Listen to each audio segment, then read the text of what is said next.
Bonjour et bienvenue au podcast Confession de Petit Chris. Aujourd'hui, on reçoit quelqu'un qui a interviewé pas mal de monde au Québec. C'est-à-dire qu'aujourd'hui, on a le privilège d'interviewer José Lito Michaud. Salut José. Bonjour Maggie, bonjour Jessica, ça me fait plaisir d'être là, vraiment. Merci beaucoup d'avoir accepté notre invitation aussi. Ça allait de soi parce que je connais très bien cette réalité dont vous parlez et puis je suis toujours touché, moi, parce que je trouve que l'enfance et l'adolescence, c'est là qu'on forge les adultes de demain. Puis c'est dur quand il y a cette partie-là qui est un peu poquée.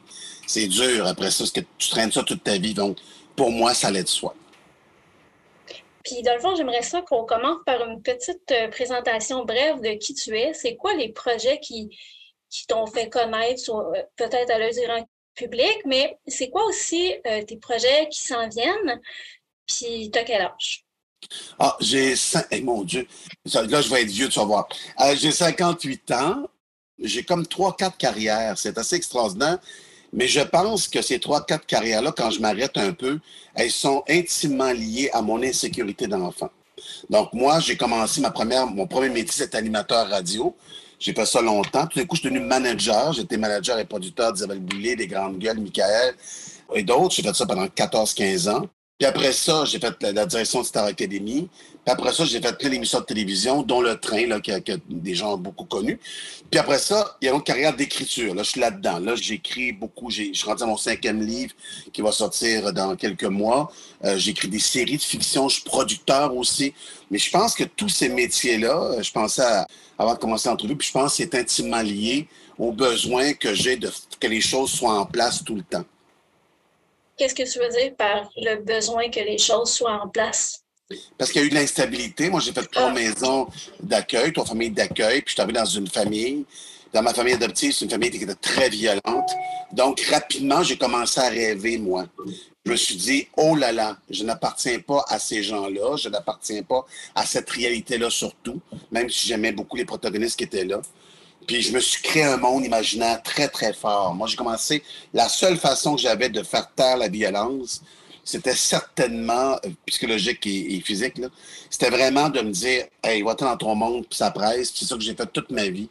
Je me suis créé un monde imaginaire très fort, puis qui m'a sauvé beaucoup. Donc, c'est ça qui a fait en sorte que rapidement, je me suis occupé de l'esprit pour pas que je chute dans la vie. Quoique j'ai chuté, là, mais pour éviter que je chute souvent, je dirais. Ça me fait beaucoup penser à mon propre vécu parce que ayant grandi dans les hôpitaux, puis il y a un certain isolement qui vient avec ça, puis il y a beaucoup de traumatisme de ce que j'ai vécu, des interventions qui étaient quand même assez agressives pour un enfant. Puis j'avais moi aussi ce réflexe-là de me forger un monde imaginaire là, vraiment, vraiment, vraiment solide. Puis j'ai toujours trouvé qu'il y a eu un clash difficile. Quand j'ai commencé vraiment à être plus socialisée à l'école, quand j'avais 5-6 ans, c'était difficile pour moi de me mêler aux autres. Je ne sais pas si toi, tu as connu quelque chose de similaire à ça. Très intéressant l'exemple que tu viens de donner en parlant de toi, c'est-à-dire que quand on se crée un monde imaginaire, on a beaucoup de difficultés à intégrer le réel, parce que dans le réel, il y a aussi la violence encore, puis il y a aussi d'autres choses qui se passent. Moi, rapidement, mon vrai problème, moi, j'ai toujours trouvé que c'était un problème dans la vie que j'avais, c'était la lucidité. Moi, je suis très, très lucide. Donc, je rêve avec les yeux grands ouverts pour vérifier ce qu'il y a autour. Donc, je dis que c'est un problème parce que moi, je vois des amis à moi là, qui rêvent, puis qu'ils sont, à la limite, ils ne se posent pas trop de questions, puis ils sont beaucoup mieux que moi. Mais moi, ça fait en sorte que quand j'étais très, très jeune, j'étais très conscient de ce qui se passait dans toutes les maisons que j'ai visitées, où j'ai vécu, puis je savais exactement. Donc, ma lucidité m'a aidé. Mais c'est vrai que quand j'allais dans le monde réel, j'avais une difficulté d'intégration énorme. Ça me demandait beaucoup d'efforts. Faut que je comprends ton exemple que tu donnes. Puis ton histoire avec la DPJ, ça a commencé comment? Moi, j'ai pas eu la DPJ. C'est-à-dire qu'à l'époque, c'était pas comme ça. C'est-à-dire que dans mon cas à moi, c'est ma mère qui m'a abandonné à la naissance. Puis à la naissance, on m'a envoyé dans une crèche dans laquelle j'ai vécu pendant 3 ans. Puis après ça, j'ai fait des familles d'accueil. 3, jusqu'à temps que j'arrive dans une famille d'adoption. Mais j'avais le même feeling que quelqu'un qui est placé. J'avais le même feeling. Je me disais, pourquoi on ne me garde pas, tu sais? Pourquoi on ne me garde pas? Ça, c'est un feeling que j'ai eu très longtemps. Après ça, je me suis demandé pourquoi on m'avait adopté, tu sais, parce que pourquoi cette famille-là m'a adopté. Mais je comprends la réalité de la DPJ parce que, effectivement, des fois, quand un enfant va pas bien puis que la dynamique est difficile avec des parents, des fois, on doit le placer puis tout ça. Mais moi, j'avais l'impression que ma mère m'avait comme placé à la naissance. J'ai même pensé débarrasser de moi. Puis après ça, placer d'une famille d'accueil à une autre. Puis je pense que c'est ça. C'est que moi, je me posais toujours la question très, très jeune, mais pourquoi je reste pas? Fait que je savais plus comment agir. Je me souviens on faisait des photos, là. Puis et je me disais, j'espère être correct sur la photo puis qu'on me garde. Je me souviens de tout ça. Fait que ça a fait en sorte, comme adulte, j'ai encore ce réflexe-là. Je suis dans un métier public et j'ai beaucoup de misère avec les rejets, moi. Fait que j'ai un métier public où on a toujours choisi, hein. C'est sûr que moi, je produis, je veux moi-même organiser ma vie, mais j'ai réussi à le faire. Mais honnêtement, c'est ça. Je pense que la raison pour laquelle ma mère ne voulait pas de moi. Elle disait que c'est une relation extra-conjugale. Puis après ça, j'ai su que mon père, 6 mois après, était revenu pour venir me chercher. Puis elle a dit, il n'est plus là, il est parti. Fait que dans le fond, de ce que je comprends, à l'époque, je pense qu'ils appelaient ça des enfants illégitimes. Exactement ça. Le mot le plus méchant, c'était les enfants bâtards. C'est-à-dire aucune légalité, hors mariage. Puis en plus, mon père, moi, était espagnol, donc il y avait la couleur de peau qui était déjà, j'étais basonné. Je savais qu'il y avait quelque chose qui se passait par rapport à un mélange entre mes parents, mais oui, c'était ça. C'était des enfants légitimes. C'était ça. Les années 65, c'était ça. Jusqu'à 70, 73, c'était ça. Puis la DPJ, ça a été fondée en quelle année? Tu te rappelles-tu? C'est quelques années après, parce que la DPJ, à mon époque, 65, n'existait pas. C'est arrivé après, je pense, dans les années 70, 73, un peu. Dans les années 70, ça a commencé, je pense, de mémoire. Là, il y avait vraiment une protection. Mais à l'époque, là, on faisait pas d'enquête sur les familles qui adoptaient, là. On faisait pas une enquête sur les familles en maison d'accueil, là. C'était lâché. Moi, je me souviens de ce qui se passait, là. Oh là. Donc, il n'y avait pas beaucoup de... C'est après qu'il y a eu vraiment une volonté de protection.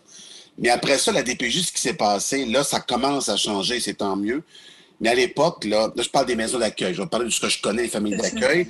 Ben oui. Ils font maintenant ce qu'on appelle un plan de vie, là. C'est-à-dire qu'ils disaient, maintenant, ils font ça. Ils essaient de pas trop changer de famille. Parce qu'écoute, quand tu changes 8, 10 fois, 12 fois, à un moment donné, c'est impossible que tu puisses t'attacher socialement par la suite. C'est impossible. Je parle pas de la DPJ. La DPJ, c'est un autre réseau.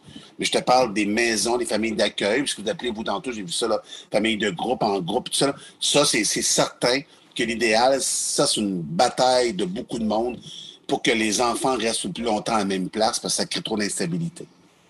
Fait que même avant que la DPJ soit mise sur pied, il y avait déjà pas mal d'instabilité de placement, de ce que je comprends. Ben oui, c'est terrible.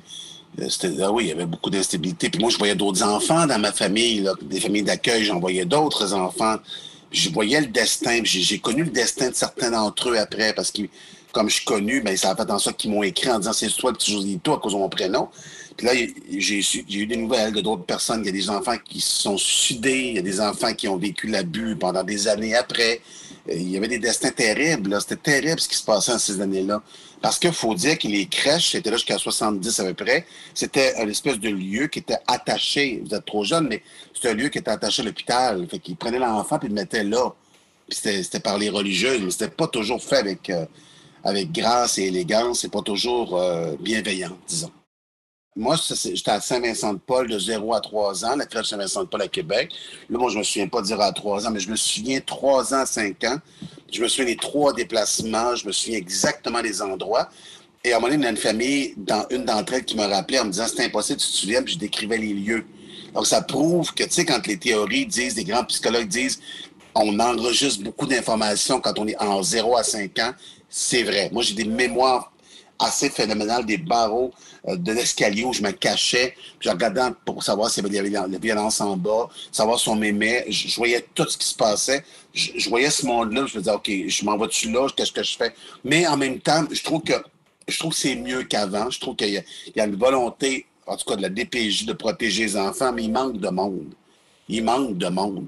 Il manque d'effectifs. Puis ce qui s'est passé avec la pandémie, c'était terrible. Terrible. Moi, quand j'ai pensé à la pandémie, la première chose qui m'est venue, c'est là, ton agresseur, tu l'as tous les jours, 24 heures sur 24. Tu sais, au moins quand tu as du répit, quand tu allais travailler, là tu l'avais en face tous les jours. Ben, c'était très dur, puis la DPJ était débordée. J'excuse pas tout de la DPJ, mais ce que je dis, c'est que les gens ne veulent plus aller travailler là. Et c'est trop dur, les interventions. C'est très, très dur. C'est pas parce que les enfants sont durs, c'est parce que c'est dur, les situations-là sont dures. Mais on parle beaucoup de trauma aussi, tu sais, justement, le fait de se souvenir de ces placements-là, c'est des traumas qu'on enregistre, mais aussi les intervenants qui agissent auprès de nous, c'est des traumas dits vicariants également qui peuvent développer de la fatigue de compassion, de l'épuisement professionnel, fait que c'est vraiment des métiers qui sont très difficiles. Puis justement, nous, le but du podcast aussi, c'est de mettre en fait en lumière la complexité de ce travail-là et de ne pas le critiquer, mais de bien l'analyser pour mieux le comprendre, pour mieux l'améliorer, parce qu'en fait, je pense qu'il faut vraiment entendre plus la voix des jeunes concernés qui ont passé par ce système-là, parce que pendant tellement d'années, on n'a pas eu le droit de parler. Donc maintenant qu'on peut se mettre tous ensemble autour d'un collectif pour prendre la parole, c'est quelque chose qu'on essaye, qu'on n'avait pas la chance avant. Puis ça emmène des changements aussi dans les lois maintenant. Il y a un meilleur soutien dans la transition à la vie adulte. Il y a quand même des avancements. Fait que oui, tu as tout à fait raison là, en disant que il y a un souci de la DPJ à bien protéger les jeunes, à faire en sorte qu'ils sont dans des milieux de vie qui soient le plus adéquats possible. Mais encore une fois, on voit aussi des milieux de vie désuets, des manques d'effectifs. Donc, il y a aussi des grands besoins, là. C'est parce que tu l'as très bien résumé, c'est qu'il y a deux situations présentement au Québec. C'est-à-dire, un, il manque d'effectifs, puis deux, les besoins des enfants sont grandissants. C'est-à-dire, on place de plus en plus d'enfants parce que les parents ont de la difficulté à gérer ce qui se passe dans la maison. C'est dur, là. Aujourd'hui, élever une famille, c'est difficile. Ça l'était il y a 20 ans, mais ça l'est encore plus. Il y a beaucoup d'enjeux, là, présentement.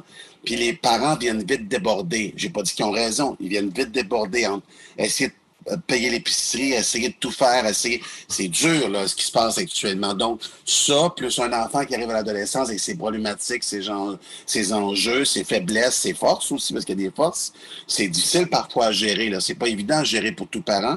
Et c'est pas évident même pour l'enfant qui découvre qu'il y a des problématiques, là. C'est pas plus évident, là. Donc, aujourd'hui, moi, je pense que j'aime beaucoup, moi, l'idée. Quand j'ai vu que ça s'appelait Petit Chris, j'ai tout de suite compris pourquoi. Je me suis dit, c'est souvent le nom qu'on leur donne aux enfants qui sont un peu plus turbulents. On dit les Petits Chris, puis je trouve ça intéressant quand Maggie m'a écrit, je trouve ça très intéressant qu'une jeune fille de son âge m'écrive, puis qu'elle fasse mes réseaux sociaux, puis je voulais vraiment faire ça parce que je trouve ça intéressant qu'on vous donne la parole, puis en même temps, il faut entendre ces gens-là de DPJ qui en peuvent plus. Je parle des intervenants, moi.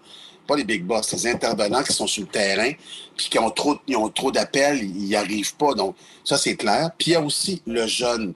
Il faut lui donner un encadrement pour lui permettre de traverser la vie avec ses enjeux.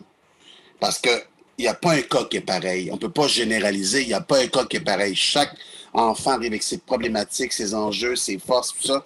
Moi, j'ai 2 enfants que j'ai adoptés. Puis mes 2 enfants sont complètement différents. Ils ont des enjeux complètement différents. Ils ont été abandonnés à l'adolescence, eux aussi. Donc, moi, comme père, là, il a fallu que je prenne mes outils puis j'essaie de trouver des solutions. Ça n'a pas empêché mon fils d'avoir une adolescence difficile, mais je me suis souvenu que l'adolescence est difficile pour tout le monde. Des gens la traversent différemment, peut-être. Puis là, j'ai essayé de me dire, OK, là, j'étais avec lui, je l'ai accompagné là-dedans. Puis je suis assez content parce que là, ça va vraiment bien depuis 4 ans. Puis je trouve que ça a duré 2-3 ans, cette période-là. Puis je le regarde aujourd'hui, puis c'est un enfant qui a des limites, puis on dirait qu'il dépasse, puis traverse ses limites. Donc, le fait d'être entendu, moi, je trouve que souvent, les jeunes, ce qui manque, c'est d'écoute de la part des adultes. Il manque d'écoute. On n'a plus le temps d'écouter le monde. Moi, là, j'étais en meeting, là, je vous jure que c'est vrai, c'est pas pour être gentil, mais j'ai tellement manqué qu'on m'écoute que j'étais en meeting, puis si mon fils m'appelle au téléphone, puis je vois que c'est marqué urgence, j'arrête le meeting. J'ai toujours été comme ça, moi. Je savais que mon fils avait besoin de sécurité quand il revenait de l'école. Tous les soirs, je suis dans mon bureau ici. Mon bureau est une petite maison sur mon terrain. Puis j'étais la plupart du temps toujours là pour y répondre. Peu importe, je suis là, Antoine, les mêmes mots tous les soirs pour le sécuriser. Donc moi, je savais que ça m'avait manqué. Fait que ça m'a peut-être servi parce que moi, j'ai voulu casser la chaîne. Quand est arrivée ma propre vie à moi comme parent, j'ai pas voulu du tout reproduire ce que j'avais vu. J'ai tout fait pour casser ça. J'ai tout fait. Est-ce que j'ai réussi? Oui, mais j'ai travaillé très fort. Ça, c'est clair. Puis, tu sais, le mot confession, dans notre titre Confession de Petit Christ, ça fait beaucoup référence à ça. Mais il y a tout l'aspect religieux aussi qu'on voulait aller chercher et essayer de montrer au monde que c'est ça qui a servi de socle pour la DPJ. Puis, même si on a essayé de tasser l'Église de l'État, il y a encore des traces de ça. Il y a encore une culture qui est très... ouais, judéo-chrétienne, oui. C'est ça, judéo-chrétienne, très top-down, très... on essaie de catégoriser les enfants par leurs troubles. Oh, c'est encore très présent. Tu as raison, Oh, Maggie. oui. Pardonne-moi, mais c'est vrai, tu as raison, ça me fait penser. On met beaucoup de catégories, ça c'est vrai, mais on fait aussi, il y a ce sentiment-là du péché, tu sais. On a commis une faute. C'est toujours la même affaire qu'on dit. Qu'est-ce que ça va avoir comme châtiment? Des fois, je entends les gens parler, là. Fait que c'est vrai qu'il y a encore un fond judéo-chrétien, mais l'avantage de la nouvelle génération, comme elle est moins influencée, la nouvelle génération d'enfants comme toi, là, à 30 ans, 35 ans, ben, il y a moins ces traces-là. Puis moi, la nouvelle génération de ma fille, il n'y a plus de traces de judéo-chrétienne trop. Il y en a moins. C'est les réseaux sociaux, je trouve, qui sont en train de donner, qui ont la même place que la religion pour moi. Ils imposent des règlements. On est pris dans le système de l'image. On est à 2 clics de tout gagner. On est à 2 clics de tout perdre. Je dis, c'est incroyable ce qui se passe actuellement. Ça rend beaucoup les jeunes vulnérables. La nouvelle génération est vulnérable parce qu'une chicane dans une cour d'école, ça restait dans la cour d'école. Puis le soir, tu répondais pas au téléphone. Aujourd'hui, la chicane de la cour d'école est rendue sur les réseaux sociaux. Puis moi, j'ai déjà vu des communications avec mes enfants. Là, je capotais. Je me disais, ça se peut pas qu'entre enfants, ça se parle de même. Là. Comment ils menaçaient ma fille, comment ils étaient racistes parfois avec ma fille. J'en revenais pas. Donc, moi, je trouve qu'aujourd'hui, les enjeux des jeunes, toi, tu es entre les deux dans la génération, mais c'est, les 20 ans, là, c'est dur, là, la nouvelle génération. C'est dur d'avoir sa propre identité sans être trop influencé par les autres. Imagine-toi des enfants qui ont des problématiques. C'est ça, c'est comme plus ça change, plus c'est pareil. Tu sais, le monde se complexifie, le monde évolue, mais c'est ça, il y a quand même quelque chose qui demeure de la mentalité d'autrefois qu'on avait. Puis, tu sais, je me demandais aussi, parce que là, tu mentionnais avoir fait plusieurs familles d'accueil. Qu'est-ce qui a fait en sorte qu'on changeait de milieu? Est-ce que tu as eu connaissance des raisons? Non. C'était comme ça à l'époque. Ils ne se posaient pas de questions au bout de 12 mois, tu s'en allais. C'est entre 12 et 18 mois à l'époque, les séjours. Fait que je n'ai fait un au bout de 8 mois. Puis moi, j'étais un enfant, je me souviens, j'étais poli, sage et j'étais très conscient et lucide pour ne pas être sorti de la maison. Fait que c'était sûrement pas en cause de mon comportement. Mais il y avait un roulement, c'était un roulement. Il y avait pas, le PJ n'existait pas, puis il n'y avait pas une volonté que ces enfants-là soient stables.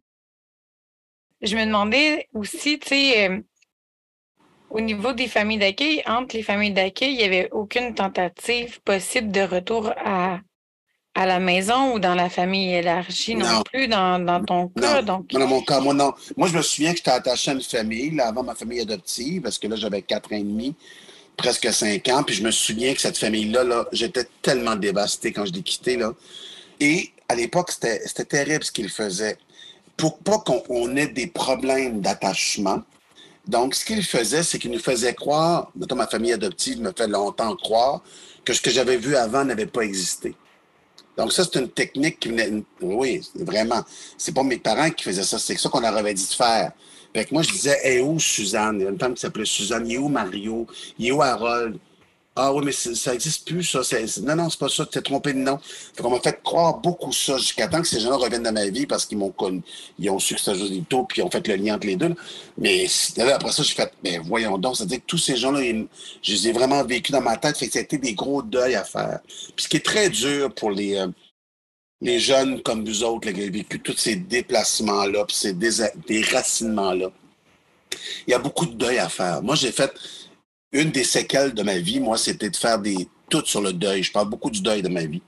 J'ai fait un livre sur le deuil, Passage au Dieu. J'ai fait le train où je parlais des deuils, mais pas juste la mort de quelque chose ou de quelqu'un, mais tous les petits deuils que tu fais. Tantôt, Maggie, tu parlais, la maladie que tu as, toutes les réalités que tu as. Tu as fait des deuils dans ta vie. Tu dois te dire, ben ça, je pourrais jamais faire ça de même. Toi, Jessica, avoir eu autant de placements, tu dis, ben moi, il y a une affaire qui est claire, là. Je n'ai jamais pu vraiment m'attacher d'une certaine façon. C'est plein de petits deuils que tu dois faire. Et ça, c'est très difficile quand tu es dans le monde des adultes, après avoir vécu tout ça, parce que ces petits deuils sont tous en toi. Ils sont tous en vous. Moi, tous mes petits deuils sont en moi encore. Fait que le grand défi que j'ai, puis le défi que vous avez, qu'on a tous, là, c'est de dire qu'est-ce que je fais avec ces deuils-là? Est-ce qu'ils viennent m'empêcher de vivre ou ils vont bâtir ma nouvelle vie? Pas toujours évident. C'est de trouver du sens qui est difficile. Oui, c'est pas évident. Puis, des fois, ça n'a pas de sens. Moi, Maggie, des fois, là, j'ai 58 ans, puis je suis encore en thérapie, puis je travaille fort sur moi, puis j'écris des livres sur le sujet, puis je m'informe, puis je fais des séries qui portent. Ma prochaine série, là, va porter justement sur des familles d'accueil. C'est 5 enfants qui vont quitter la famille d'accueil parce qu'il arrive un crime, puis ils vont partir rapidement, puis 20 ans après, ils viennent aux funérailles de la dame en question, puis là, le passé revient. Puis là, on comprend quelle trajectoire ils ont eu après. Mais il y a une affaire qui est claire tous les jours. Il ne faut plus chercher un sens. Moi, je me suis rendu compte de ça. Moi, des fois, je me posais la même question. Comme mes parents m'ont adopté, je ne cherche pas de réponse, il n'y en a pas.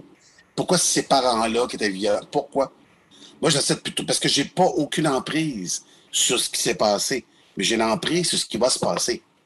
Ça, c'est ça qui a changé chez moi. Si je n'ai pas pu avoir une emprise sur le passé, est-ce que je peux en avoir une sur le moment présent? En sachant, comme toi, que tu es hypothéqué, ta santé est hypothéquée, que tu es plus vulnérable qu'une autre, qu'il y a des éléments qui sont plus difficiles. Jessica a vu d'autres choses. On a toutes nos réalités. Mais le plus important, qu'est-ce que je peux changer?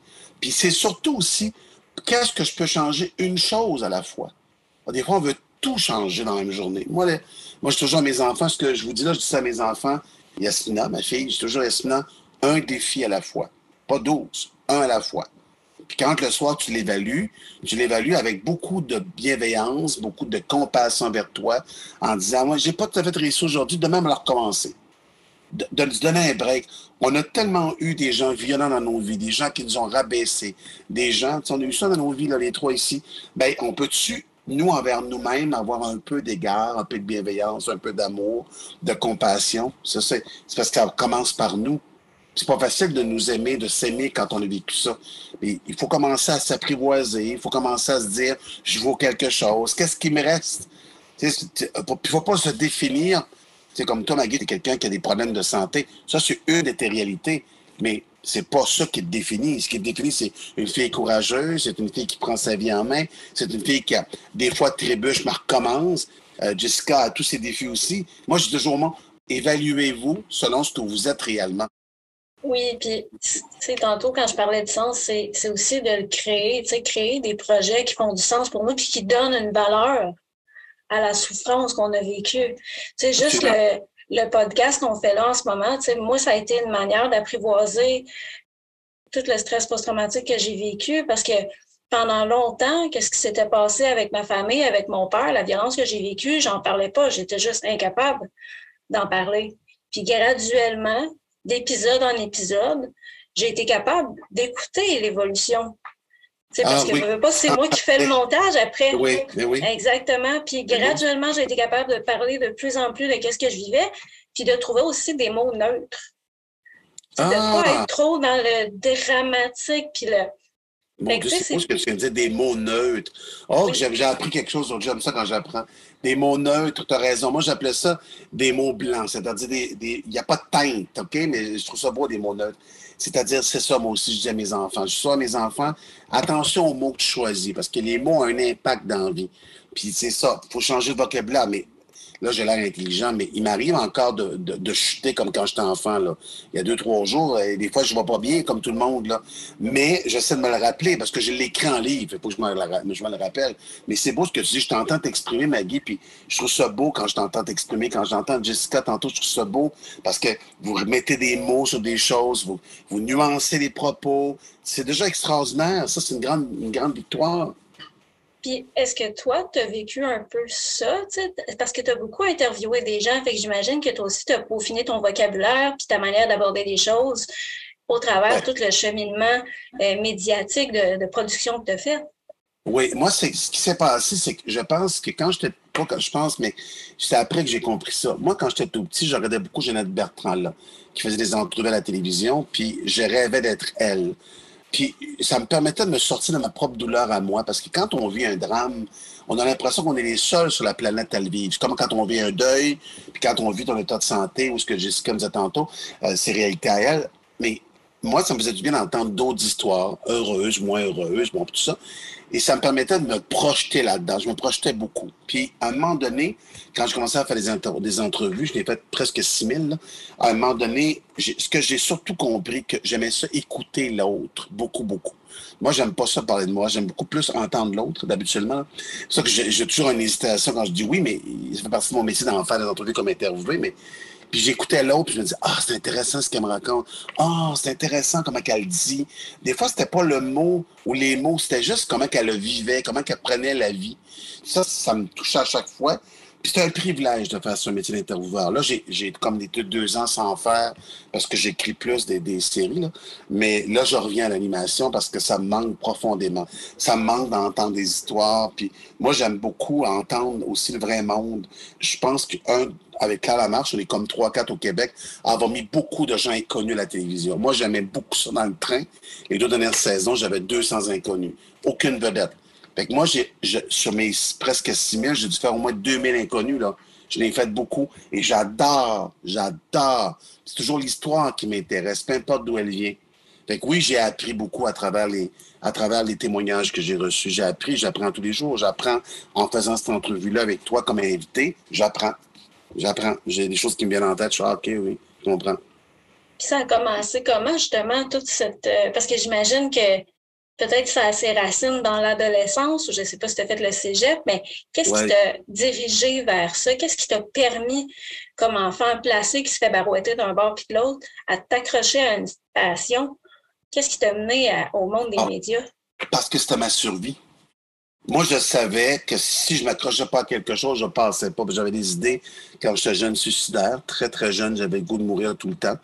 J'ai pas commis, je suis pas allé jusqu'à poser l'acte, mais je n'arrêtais pas de demander à Dieu en dessous d'un arbre, viens me chercher. Ça, je me souviens très bien que j'en étais plus capable. Donc, la seule façon que j'ai trouvé, je me suis mis à travailler dans un cinéma, moi. À l'époque, il y avait des cinémas de quartier. J'ai travaillé pendant des années là, à tous les soirs, à ramasser ce que j'appelais l'étiquette d'entrée, à vendre du popcorn dans l'entraque entre 2 films, parce qu'il y avait 2 films par soir. Puis ça m'a beaucoup, beaucoup aidé à créer mon imaginaire, à observer le cinéma sur le grand écran, puis imaginer un jour écrire quelque chose. Moi, j'étais à Matane, puis en plus, j'étais loin, là. Puis je savais pas que j'allais devenir connu, mais je savais que je ne ferais pas les choses comme les autres. Je ne serais pas mieux qu'un autre, là, rien à voir. Mais je savais que je pouvais tracer mon destin autrement. Pourquoi? Parce que je voulais tellement pas ressembler à ce que je voyais que c'était ça ma motivation. C'était quoi mon moteur, moi? Je ne voulais pas ressembler à ce que je voyais. Je voulais juste... Puis je voulais sortir de la misère mes parents. Même si mon père avait été violent, je voulais sortir ma mère de la violence. Fait que ça, c'était bien important, ma mère adoptive. Je l'ai vraiment... Je l'ai gâté quand j'ai commencé à faire des sous. J'ai gâté beaucoup ma mère, ma soeur, tout ça. C'était bien important pour moi. C'était comme les sortir de la réalité, ça, c'est sûr. Puis, as-tu une personne qui t'a imprégné, qui a été un modèle fort pour toi ou qui t'a aidé à développer tes aptitudes artistiques? C'est drôle, non. C'est en regardant les autres. Je me suis fait beaucoup toute seule, moi. Je me suis fait tout seul. J'étais un solitaire je suis quelqu'un de public à cause de mon métier, mais j'étais un grand solitaire. Je passe beaucoup de temps seul. Moi, j'ai besoin de la solitude beaucoup. Des fois, c'est ça que j'aime dans ma famille, c'est qu'on respecte beaucoup ça. Ma femme, avec qui je suis depuis 29 ans, Véronique, les enfants, ils respectent beaucoup ce besoin. Des fois, j'ai besoin de tout seul quelques heures, puis tout le monde respecte ça. Donc, moi, je me suis fait tout seul, mais c'est sûr que j'ai eu des gens qui ont cru en moi à un moment donné, des gens qui ont vu qu'il y avait un talent, peut-être un potentiel à l'intérieur de moi. Mais j'étais un bon vendeur. Je me rends compte que quand je vendais quelque chose, j'ai encore ça, là, je peux convaincre les gens quand j'y crois. Quand j'y crois pas, je peux pas convaincre les gens, mais quand j'y crois, là, puis je décidais de le faire, là, ça se passe super bien. Donc, je pense que c'est ça que j'avais. Puis j'avais une foi. J'avais une croyance très, très grande. Très, très grande. Une confiance à l'univers? Ouais, mais en tout cas, pas Dieu. À l'époque, c'était pas Dieu, mais j'étais très, très croyant. Croyant dans l'univers, à l'énergie, à la vie. Je peux tellement me sortir. Je parle de ça, puis c'est le souvenir qui me vient, c'est je peux-tu sortir de là? Ça, c'est clair. Sortir de la maison, sortir d'un petit village, sortir de là, oui. C'est vraiment quelque chose qui me rejoint au niveau de la créativité, la débrouillardise, aussi de faire d'avoir le contrôle, en fait, sur notre vie, puis de prendre le pouvoir de ce qui s'offre autour de nous, puis d'apprendre aussi à, tu sais, je veux dire, ça, c'est sûrement pas tous les projets que tu as menés qui ont été des grandes réussites, mais c'est comme Non. ça qu'on apprend. Il n'y a pas d'erreur dans la vie. Il y a juste des expériences, des apprentissages. Et que ça me rejoint beaucoup dans, tu sais, le Ah, fait justement d'être le maître de notre destin, puis de choisir vers où on veut aller. Tu sais, on est conscient de où on est passé, de où on vient, puis de savoir maintenant comment on veut le transformer pour rendre ça beau. Puis j'adore ce nous, que tu dis. tu J'adore ce sais, que tu dis parce que j'arrête pas de dire qu'on a beaucoup plus de choix. Moi, j'ai toujours dit, on ne pourra jamais rien changer aux événements que l'on vit. OK? Là, il y a un mot qu'on utilise beaucoup pour être temps de cours, vous l'utilisez vous aussi, ça s'appelle la résilience.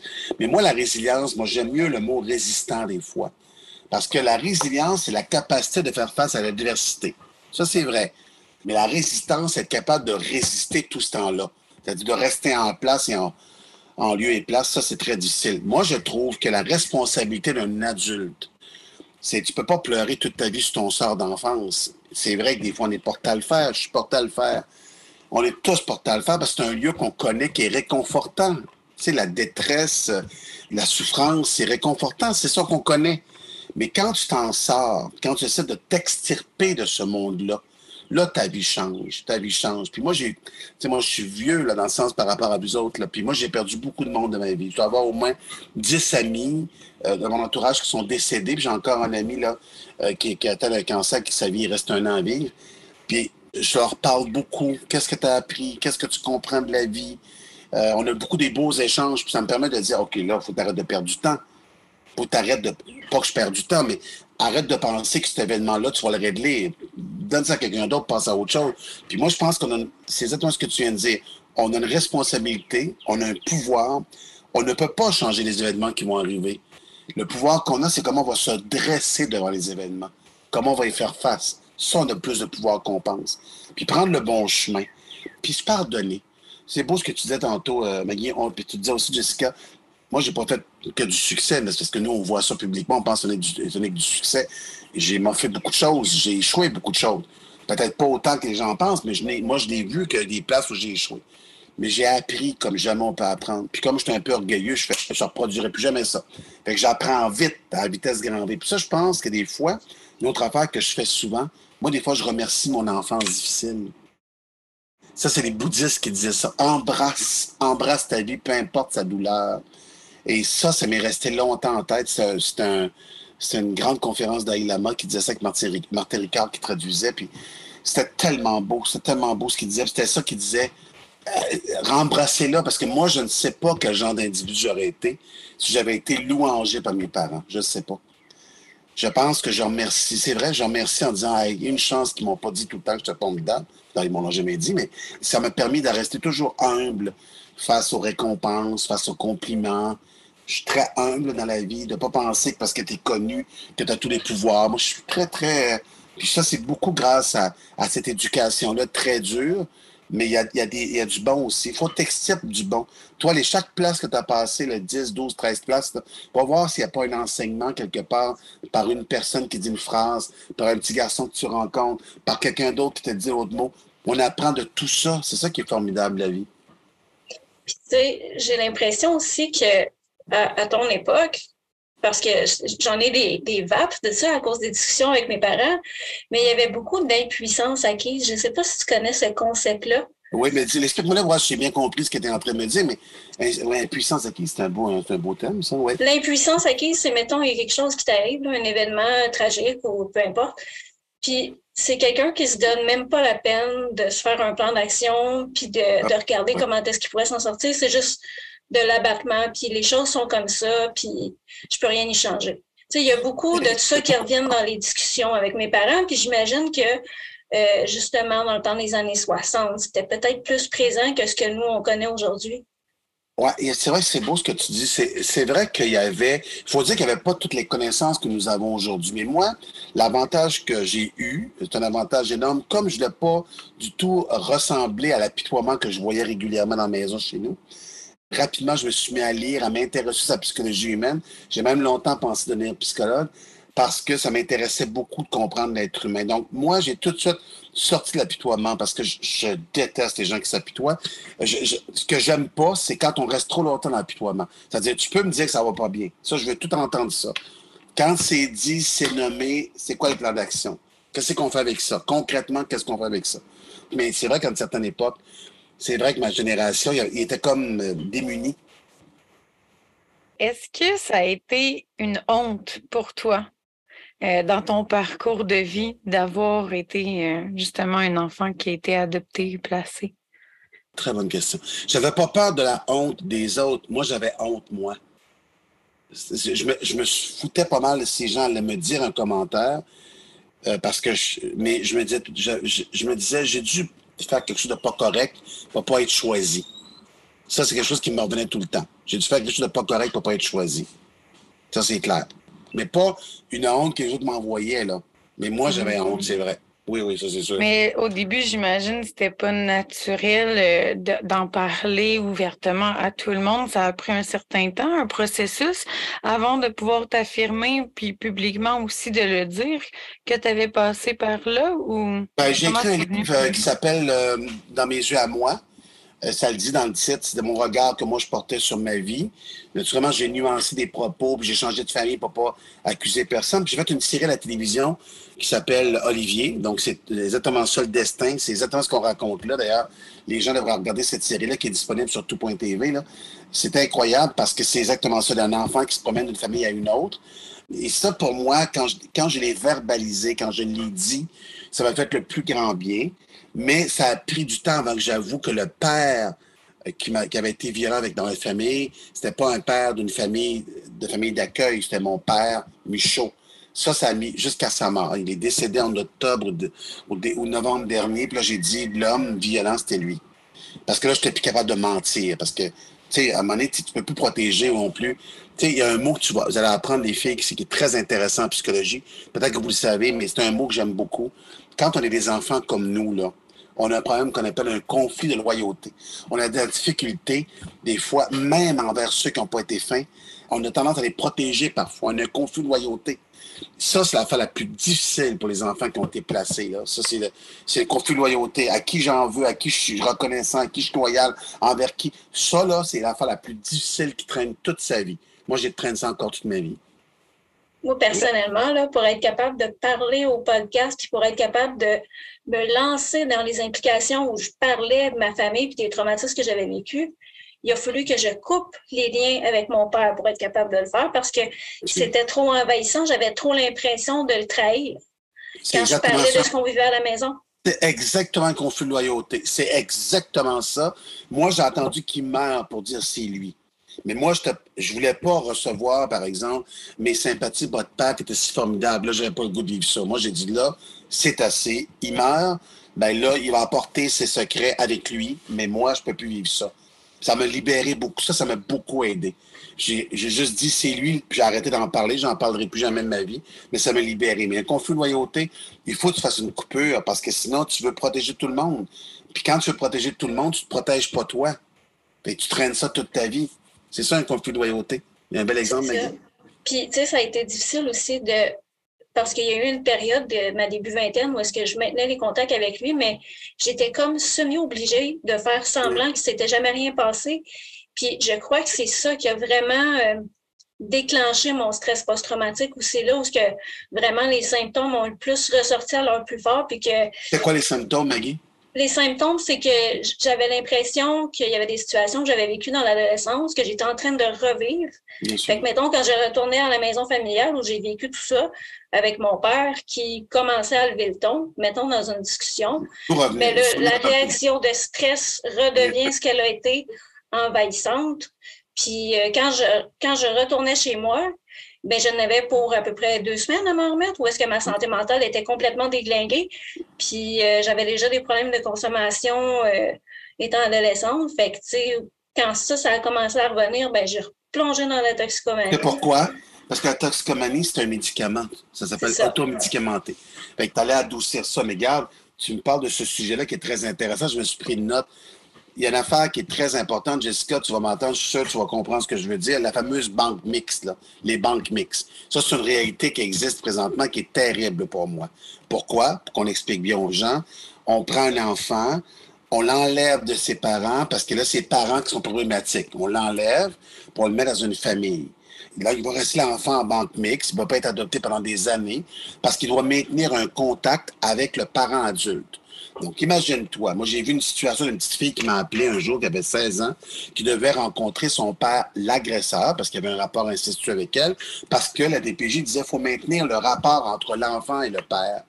Mais voyons donc, la fille revenait dans sa maison où elle était en famille d'accueil, puis elle était comme toi, en état de choc post-traumatique pendant 2 semaines. J'ai un petit enfant de 5 ans là, qui s'en va voir, on me racontait ça la semaine dernière. Il doit retourner voir, il peut être adopté encore. Il est en banque mixte, il doit être encore en contact avec la mère. Puis le petit enfant à 5 ans, quand il revient de la rencontre avec sa mère, il ne dort pas des nuits entières. Donc, dans cette volonté de maintenir des contacts avec les familles, les adultes responsables, parce que depuis tantôt, on parle des enfants, on parle des petits Chris, mais il y a des parents qui sont des grands Chris aussi. Il y a des parents qui sont pas, mais excuse-moi, mais des parents qui ne sont pas adéquats dans la vie. Puis c'est pas grave, là, lève la main puis va chercher de l'aide. Mais il y a des parents qui sont pas adéquats parce qu'on parle toujours des enfants qu'on va placer parce on va avoir la paix parce qu'ils sont plus endurables. Mais moi, j'aimerais ça placer les parents des fois. J'aimerais ça qu'on place les parents. Excuse-moi, là, mais es-tu d'accord, Jessica? Maggie, je vois nous, on dit souvent que les plans d'intervention devraient être faits aux parents pas aux enfants. Puis, tu sais, on rappelle toujours que avant de juger des comportements, il faut voir d'où viennent ces comportements-là, quelle est la fonction du comportement, parce que ces comportements-là, souvent, ben, en fait, tout le temps, ça vient d'un besoin. Donc, il faut comprendre les besoins pour après ça agir à la bonne place. Puis nous, souvent, on fait le lien avec les traumas complexes, parce que quand on a des traumas complexes, il y a différents impacts au niveau biologique, au niveau physique, au niveau de la cognition, des comportements, de l'attachement, de plein de sphères de notre vie. Donc, il faut arrêter de juger ces comportements-là, puis effectivement, aller voir à la source, qui souvent sont les parents, puis d'offrir des services aux parents. Nous, c'est ça qu'on dit souvent aussi. Qu'est-ce qu'on offre comme service aux parents en amont, avant d'être obligé d'en arriver à des placements? Qu'est-ce qu'on a fait pour les soutenir? Est-ce qu'on a des services au niveau de la santé mentale disponibles? Tu sais, présentement, il y a plein d'enjeux. Sans les juger, parce que moi, moi, j'ai des amis autour de moi, j'ai 2 femmes autour de moi qui sont monoparentales, puis c'est dur, là, c'est dur avec leur enfant. Moi, je ne le juge pas. Je dis attention, c'est difficile, c'est pas évident, mais il faut juste pas toujours culpabiliser l'enfant. L'adulte aussi a besoin d'avoir un encadrement des fois. Puis moi, je trouve que, comme j'ai dit tantôt, la vie est plus difficile qu'avant. Les Anglais diraient plus challenging qu'avant, elle demande plus de défis qu'avant. Puis c'est la réalité d'aujourd'hui, donc c'est plus dur d'avoir des enfants aujourd'hui. C'est plus dur qu'avant. Ça, c'est clair. Moi, je trouve ça demandant parce que c'est demandant financièrement, c'est demandant au niveau du temps, c'est demandant parce qu'il y a des regards sur les réseaux sociaux. Bref, être parent, c'est pas facile, puis être enfant, c'est pas facile non plus. C'est pas facile. Mais juste pour revenir aussi sur la question de l'adoption des enfants, surtout en banque mixte et tout, ce qu'on voit dans les résultats de recherche, c'est qu'après 5 ans, c'est très difficile d'être adopté. Et puis, on aimerait ça. Il y a plusieurs jeunes qui le demandent après d'être adoptés, puis c'est vraiment difficile.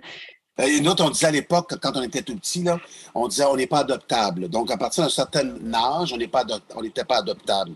Tu as raison. C'est pour ça que moi, je trouve que les banques mixtes, là, après 1 an ou 2, ils voient que l'enfant a 3 ans, 4 ans, puis il a l'air stable dans la famille d'accueil, puis la famille qui va vouloir l'adopter, faciliter l'adoption.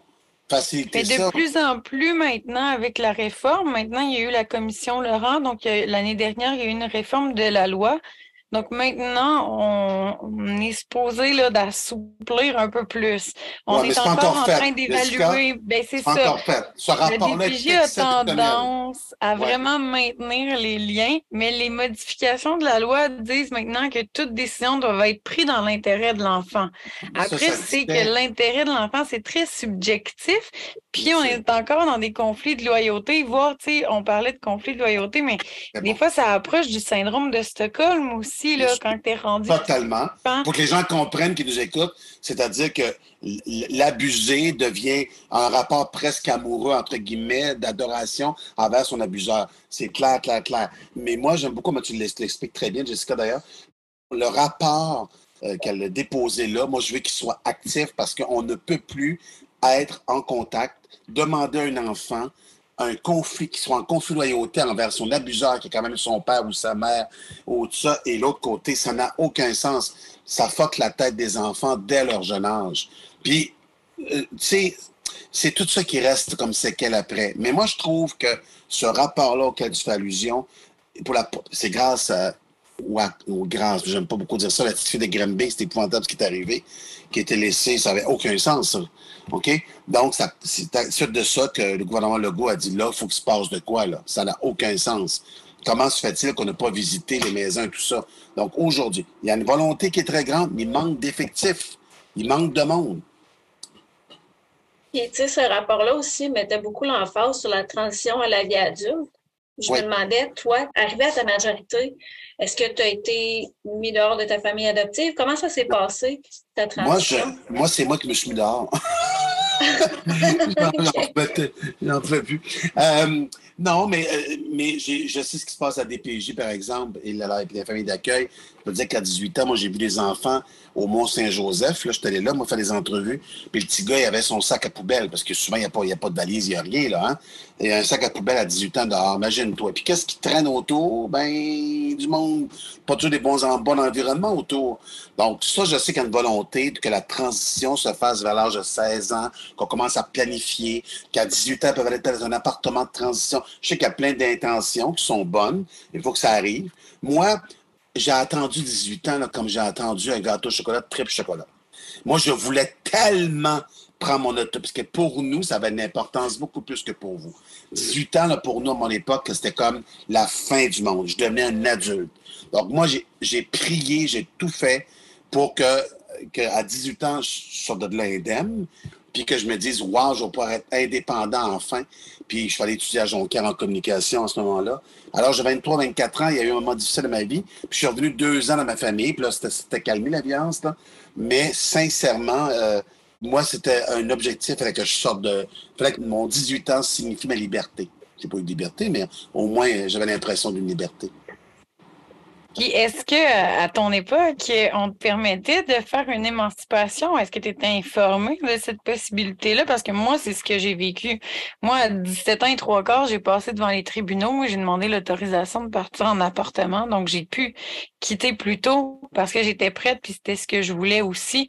Mais souvent, les gens sont pas informés de cette possibilité-là, mais souvent, les gens sont pas prêts non plus à partir. Ouais. Hein, mais c'est parce que là, toi, dans ton cas, toi, tu as fait des PJ, je comprends bien, tu as fait des maisons.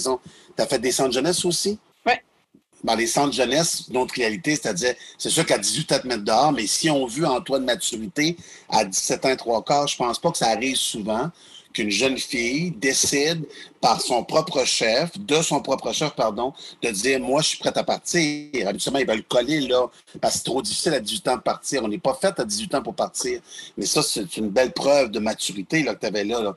Je suis capable de me prendre en main, je vais vous prouver que je suis capable de le faire.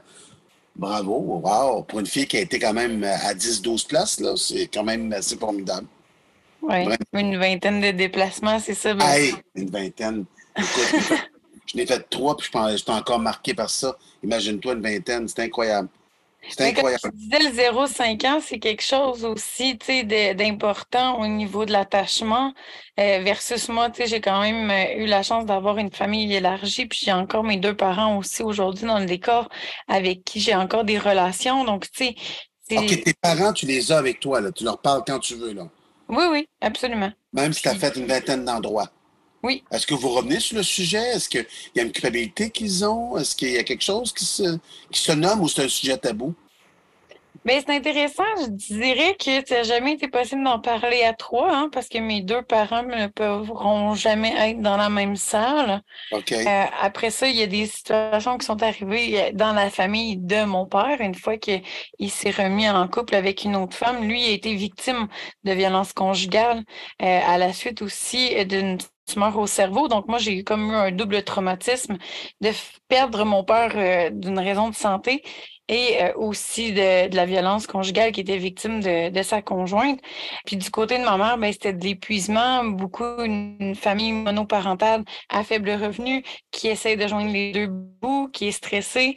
Donc, forcément, l'enfant qui développe des problèmes de comportement à cause de ce qui se passe chez papa, puis qui ramène ça, mais maman ne comprend pas trop.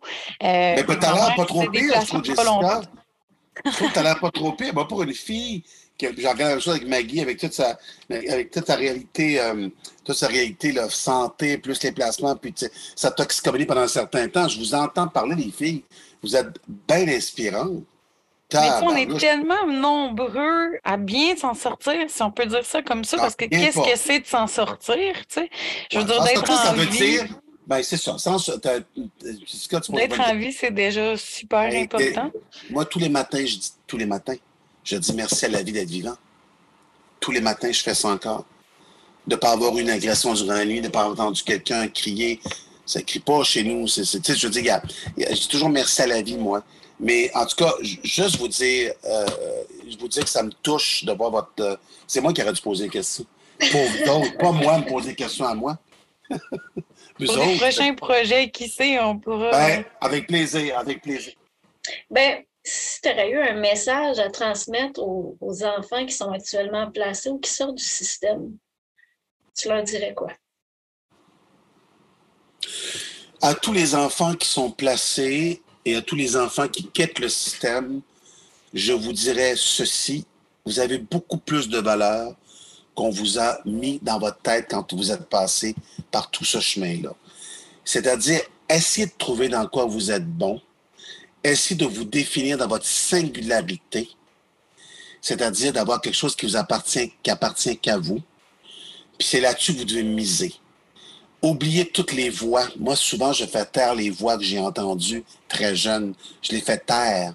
Puis ça, c'est l'affaire la plus difficile. Nettoyer les voix qu'on a entendues trop longtemps, nous mépriser, nous faire dire qu'on n'était pas bon, qu'on n'était pas gentil, encore une fois. Puis les voix incompréhensibles, qui ne comprenaient pas comment on était. Mais moi, je dis, maintenant, là, trouvez une place où vous êtes bon, faites taire les voix, ayez votre propre voix. Puis acceptez que ça prend du temps. Accepter que ça prend pas 2 semaines, 3 semaines. Comme dit Dalai Lama, maître bouddhiste, c'est toujours, c'est l'histoire d'une vie. Donc, à chaque fois qu'on avance, on corrige, on améliore quelque chose. Ben, un gros merci d'avoir accepté notre invitation. Ça a été vraiment un honneur de te recevoir. Puis je savais que ce serait un super de bon épisode. Tu as très bien répondu à nos questions. Oh, je pense le temps. Hey, merci à vous, les filles. Vous avez été formidables. Merci, ça me touche beaucoup. Vraiment. Merci, puis plein de beaux succès dans tous tes projets qui s'en viennent. Merci énormément. Merci, vous êtes belle inspirante. En tout cas, je vais penser beaucoup à vous quand je vais écrire ma série. Vraiment. Vraiment beaucoup. Merci. Un gros merci. Merci. Bye. Bye.